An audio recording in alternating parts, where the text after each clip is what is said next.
أعوذ بالله من الشيطان الرجيم بسم الله الرحمن الرحيم السلام عليكم ورحمة الله وبركاته sunana Umar Ibrahim wanda zan gabatar mana da wannan darasi na Introduction to HTML wato web design kenan bi ma'ana yanda ake gina shafi na yanar gizo ta hanyar amfani da kwamfuta wanda ake ce ma web page.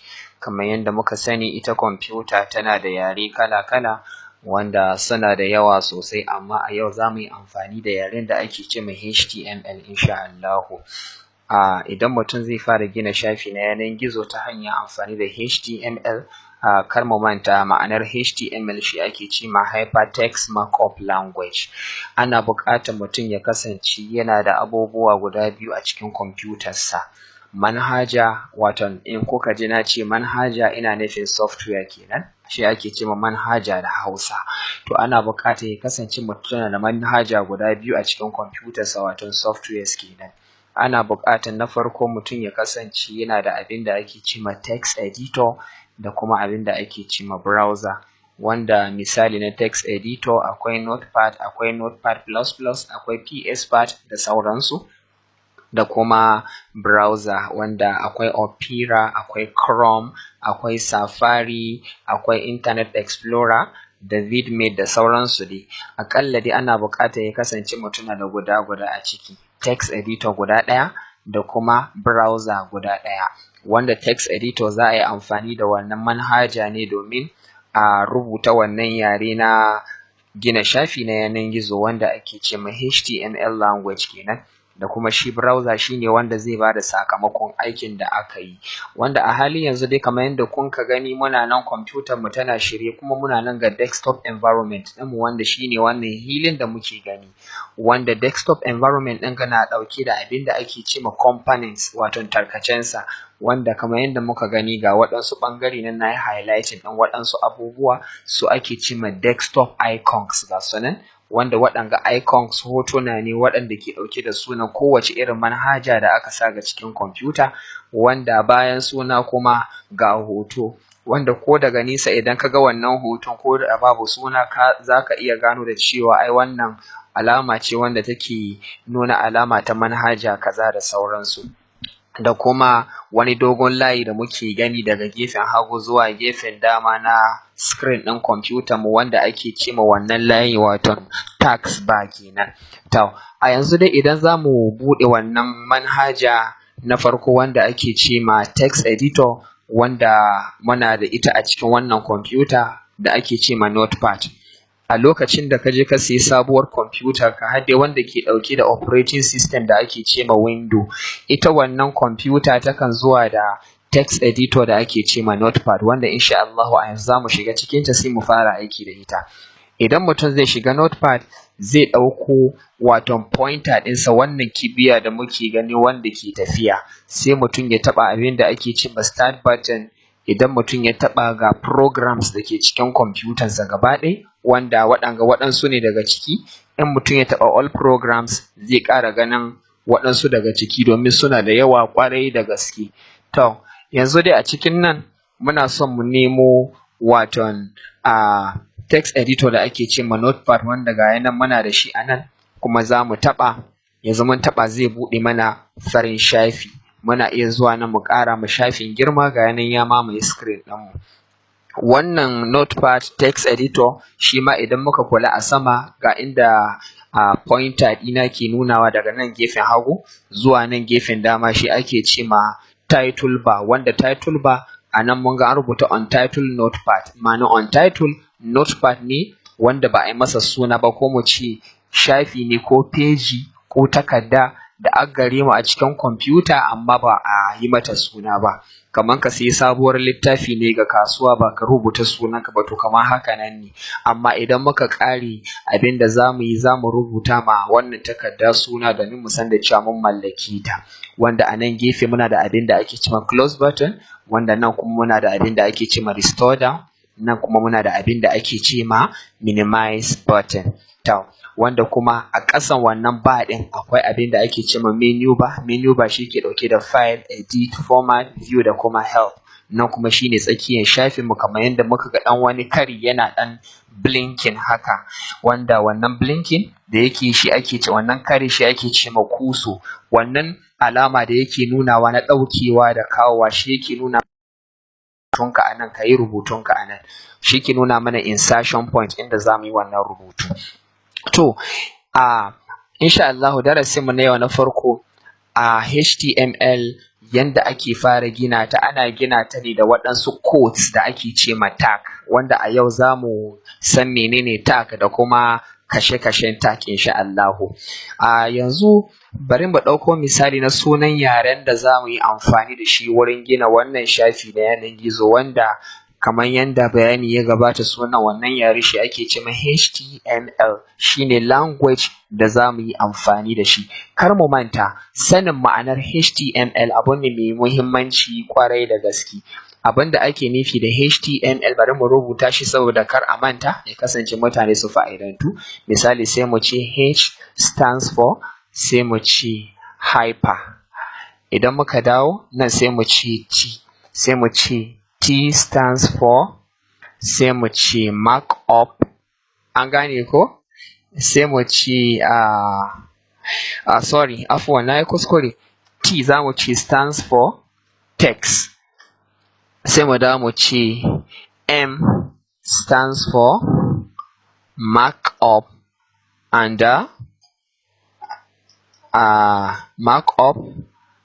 sai mu dawo wurin L, sai mu ce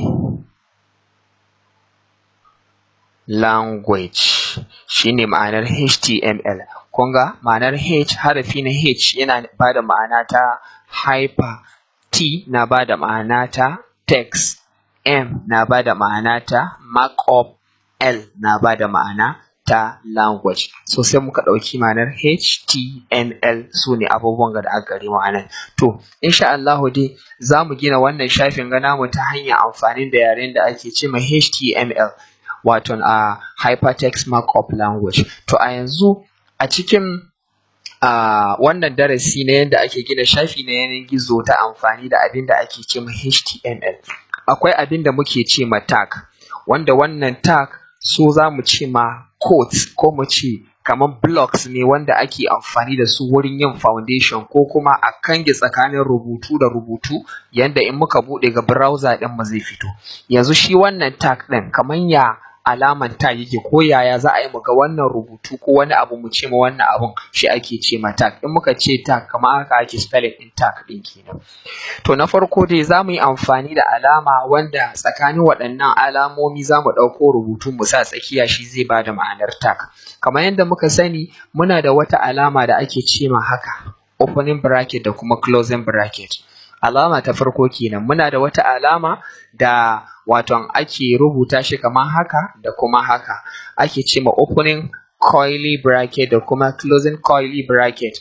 Idan muka zo muna da alama haka wanda 'yan boko har dai masu mathematics suke ce mata less than, da kuma wannan a ce masa greater than, amma dai kamar mu ce opening angular bracket da kuma closing angular bracket, opening angular bracket, closing angular bracket da sauransu dai waɗanga alamomi.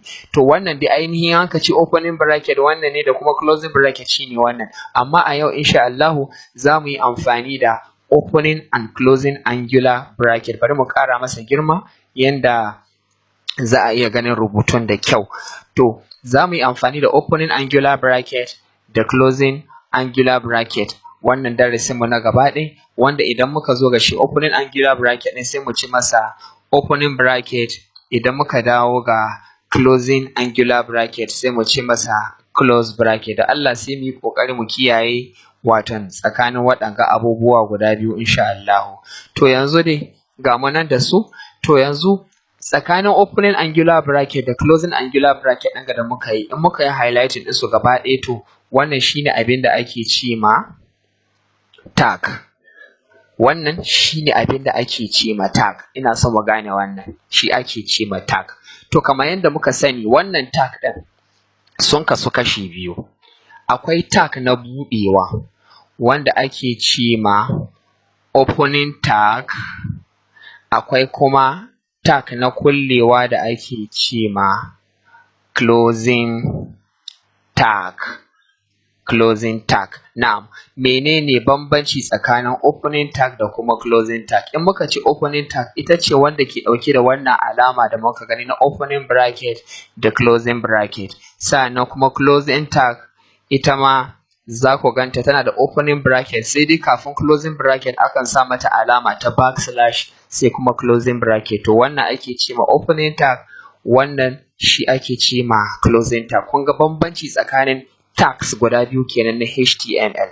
To yanzu bari mu ɗauko misalin tag da kuma rubutu, ko kuma mu ce tag wanda ke ɗauke da rubutu, a misali mu ce kalma ko harafi, yanda za mu iya bambanta tsakanin tag ɗin buɗewa da tag ɗin kullewa. Yanzu misali wannan muna da opening tag a nan gaba, nan muna da waton closing tag.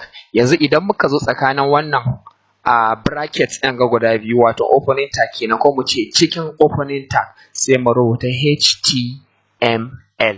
Kun ga a nan wurin muna da abin da ake ce ma, kun ga nan na yi highlighting HTML. In muka haɗa waɗanga brackets ɗin ga guda biyu sai a ce tag. Kun ga muna da HTML opening tag kenan gaba ɗaya. Yanzu nan HTML opening tag mu gano akwai bambanci tsakanin wannan da kuma wannan. Nan HTML ne mai cin gashin kansa, nan kuma HTML ne amma kuma opening tag. Ina son mu gane wannan, Allah ya bamu ikon ganewa. Nan kuma in muka zo gaban bracket ɗin ba kafin gaban slash ɗin ba kafin slash ba gabansa, wannan slash shi ake ce ma backslash, mu kiyaye. Backslash muna da front slash, kuma muna da abin da ake ce ma shi slash ɗin za mu gan shi yana tsaye ne. Na'am, za mu gan shi dai kaman one yake yana tsaye.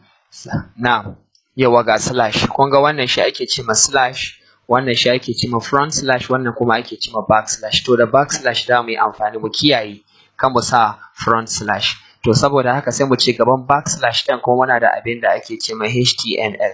Kun ga nan muna da abin da ake ce ma HTML waton closing tag, nan kuma HTML opening tag. Bari mu ƙara ba da misali na biyu. Nan muna da body, amma body opening tag. Nan kuma a gaba muna da body closing tag. A nan gaba muna da abin da ake ce ma head opening tag. A nan muna da abin da ake ce ma head closing tag. A nan muna da abin da ake ce ma title opening tag. Nan muna da kuma